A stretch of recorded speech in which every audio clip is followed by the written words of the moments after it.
Hello, Algebra 1 students. It's Mr. Heading again. Hopefully, you all are having a great week, and I'm here with my boy Philip, and we're going to talk about projectile motion. So, I need to apologize ahead of time. This video is not as quality as my last one. My wife and I had a baby last week, so that's what happened to that. But let's jump into some projectile motion. So, we're going to look at parabolas. Now, if you've thought about it, or if you've been in my class, we've talked about parabolas look like when you're throwing an object through the air, and you can actually use parabolas to model an object flying through the air. So we're going to talk about how to do that. So the formula you need to know is this. We've got S of t equals 1/2 gt squared plus v naught t plus h naught. Now this looks super messy. I put it in physics notation. There's some differences you can say with some of the letters, and so we'll talk about that. And I have an example down here to kind of show a comparison between the two. Now, before you start panicking, I want you to take a deep breath because you've actually done this before. It just doesn't look like it. So the function you've really looked at throughout this unit is you have looked at this, ax squared plus bx plus c, and it looks like this. Now, this bottom formula right here, this is standard form of a quadratic. And you saw in the past weeks that a is what controls whether it opens up or down. It controls how wide or narrow. And you've also seen how c controls the y-intercept, where your parabola is starting on the y-axis. Now, b is kind of a weird one, and we're going to get into a little bit about what b does today. So if you look at a comparison, these two are the exact same, except this one has a 1/2 up front, but we'll get to that in just a second. So this is the same thing as what we've been doing. So let's define the different parts of what this formula means so that way you don't get freaked out. So let's start with S of t. So what this means is this is the height of the object at t seconds. That's what this means. Now, if you haven't figured it out, this is your assignment from today, so you should have it out. Type in if you want to pause the video real quick, go get it. I would open it up because I'm going to fill out the first 3 examples.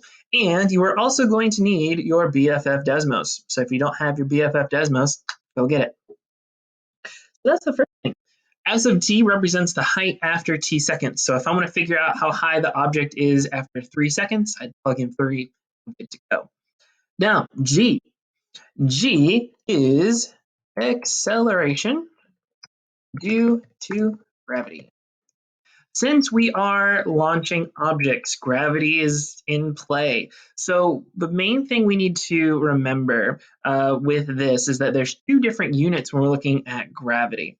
So let's look at the first one. So the first one we have is negative 32 feet per second, or per second squared. That's the acceleration for gravity if we're given feet per second. And for meters per second, it's negative 9.8 meters per second. But that is what's happening. So every second we are increasing our acceleration. So we're speeding up by 9.8 meters per second. Now, this is negative because when you think about it, gravity always pushes down. Gravity doesn't push up in this case. If that were the case, we'd be flying all over the place. That would be bad. So acceleration from gravity has to be negative.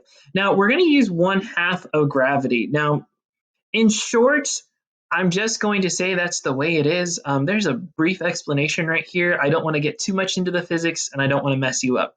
So when we plug these in, we're going to use half of these values. So we're talking feet per second. Our number out front will be negative 16. When we're talking meters, it'll be negative 4.9. So we're just going to go with that's why it is what it is. And if you want to research it more, it'd be an interesting topic.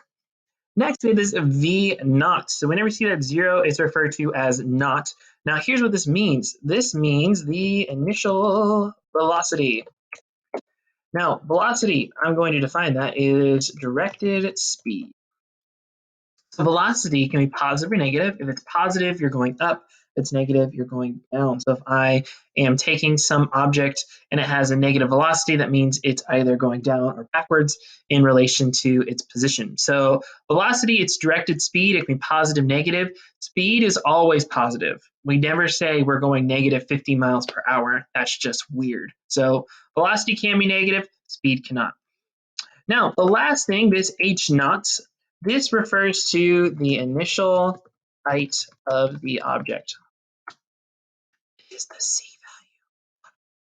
So the y-intercept, remember when I took Philip and in my equation we had a y-intercept of 5? This was like the first lesson you watched with me, so the first video. That's why, because Philip had an initial height of 5 feet because I'm holding it up at my shoulder and throwing. I'm not 5 feet tall. But this is the formula. And so if we have these different components, we can put them into the equation and then go from there. Now, there's some more resources here. If you want to follow this link, you can see all the stuff I got from there and some good stuff. Anyways, let's get to an example. So an object is launched directly upward at 64 feet per second from a platform 80 feet high. So we're going to write an equation to model this situation. So we're going to start with S of t. Now we always use S of t. Well, in this case, we're going to use S of t because that's pretty typical when we're talking about position of a function. We use S. Why? I don't know that one off the top of my head. You'll have to look it up. If you know the answer, tweet it at me. I'd be interested to hear. So we've got S of t. Let me change how I'm typing this to make it easier. We've got S of t equals. Now, since this says right here, feet per second, we're going to use negative 16 because it is half of the acceleration due to gravity, negative, so 32 divided by 2 is 16, t squared. There's our first part. So we have negative 16 t squared. Now, our initial velocity, so it's going up, so plus 64 feet per second, so we just plug in 64t. So that's our b value. Now, we are starting at a platform that is 80 feet high, so we're going to add our initial height of 80. And that's it. That's the whole equation. We're done. It's just plugging in the initial value, plugging in gravity, or sorry, the initial velocity, the initial height, plug them in, you're good to go. Now, what is the object's maximum height? You know how to do this. Once we have the equation, we jump over to Desmos. 17 equals negative 16 t squared plus, 64 t plus 80. And we zoom out just a little bit, we'll see here, oh good, my y-intercept is 80. That means I'm starting at a height of 80. I'm looking for the maximum height, so that would be the vertex. Now that we know that our x value is t, so 2 is not our answer, 144 is our solution. So we have a maximum height of 144 feet. Now we know it's feet because right here it says feet. So that's why we know that. All right, when will it attain this height? We already figured that out. At 2 seconds. That's the x coordinate here. So I know that my maximum height is 144 and it's going to happen at 2 seconds. Okay, that was it. That was the first problem. Let's do the next one. Whoops, it disappeared. There it is. So the next one, an object is launched from ground level directly upward at 39.2 meters per second. Okay, so let's start with our equation. So I'm going to insert an equation, S of t equals. So since we're dealing with meters per second, it says right here, we're going to use negative 4.9 t squared. Okay, so we're using half of the acceleration due to gravity in meters per second, so negative 4.9. Plus, our initial velocity is 39.2, and don't forget your t. Now, our initial height, if we're looking at this object, since it's on ground level, it's going to be plus 0. So you can put plus 0. You don't have to put plus 0, but you could. So I'm just going to leave it without the plus 0 just because I think it looks good. There's my equation. I have accounted for gravity. I have accounted for the initial velocity, and I'm good to go. Okay, so let's find when the object will hit the ground. So let's see. I'm going to come over here. S of t equals negative 4.9 t squared. And let's see, plus 39.2 t. So I've got my equation. So I'm looking for when it will hit the ground. Now, this parabola, remember, is showing the height of the object. So I'm not looking at this point right here because it's still up in the air. I'm looking for when does it hit the ground, aka the x-axis. So it looks like right here is when it's going to hit the ground. So I see t. So am I looking for time? Yep, it says when. So when, that means I'm looking for time. So it'll hit the ground at 8 seconds. At 8 seconds.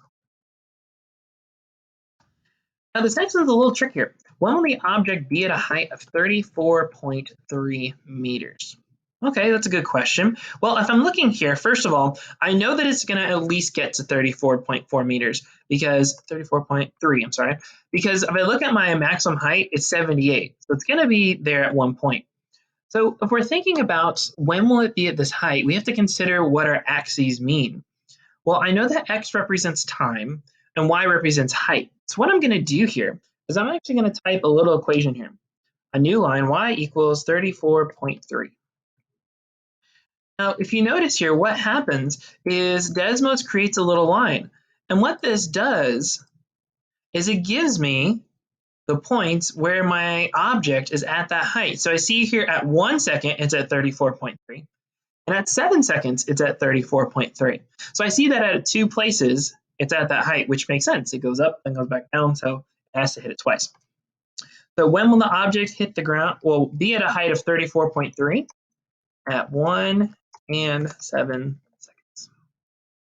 Because there's 2 times. So it goes through when it's going up and when it's coming back down.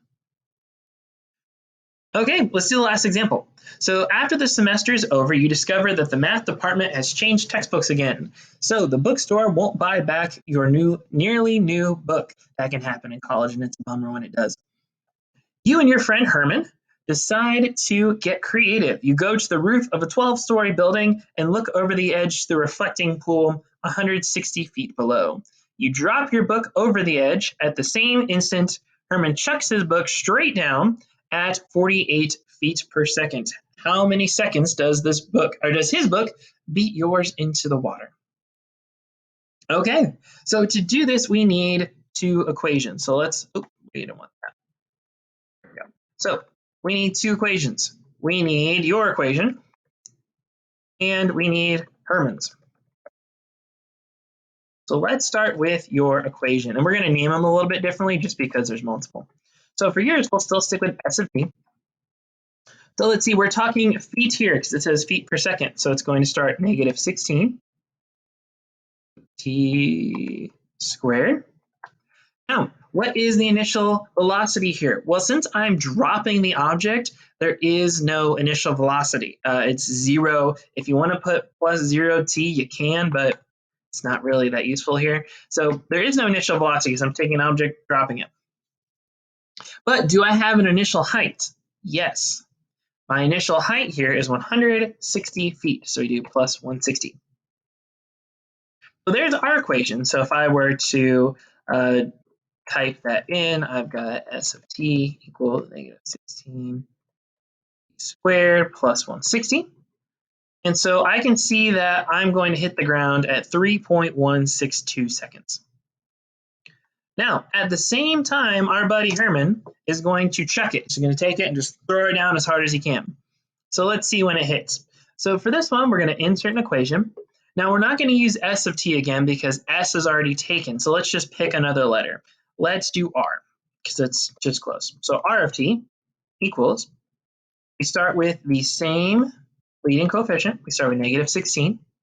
Now, here we're throwing it down. So my initial velocity here is negative 48 t. So I'm taking the object and throwing it down instead of throwing it up. Plus, what's my initial height? Well, he is standing at the top as well. He's standing at 160 feet. So let's throw that all into Desmos and see what we get. We get 16 squared minus 48t plus 160. There we go. And so we can see Herman's. Herman's is still a parabola, even though we're throwing it down. It just looks a little different. And so let's see when will his hit the ground. So Herman's will hit the ground at exactly 2 seconds. That's really impressive. And ours will hit the ground at 3.162 seconds. So what was the question? By how many seconds does his book beat yours to the water? So we know that yours, we'll say, lands in 3.162 seconds, and Herman's lands in 2 seconds. So all we have to do is find the difference. So Herman's book will land 1.162 seconds before yours. And that's it. So this is a basic tutorial of simple 2D projectile motion. Now there's obviously a lot more factors we could throw into this. We could look at friction, we could look at wind, we could look at all kinds of other things. We haven't considered the mass of the object either, to look at maybe the force as we're going, which, you know, the force may be with you. Anyways, that's it. So if you have any questions, let us know. Your assignment is down at the bottom. There are 3 questions, and Philip does make an appearance here as Porg Dameron. You all have a great day.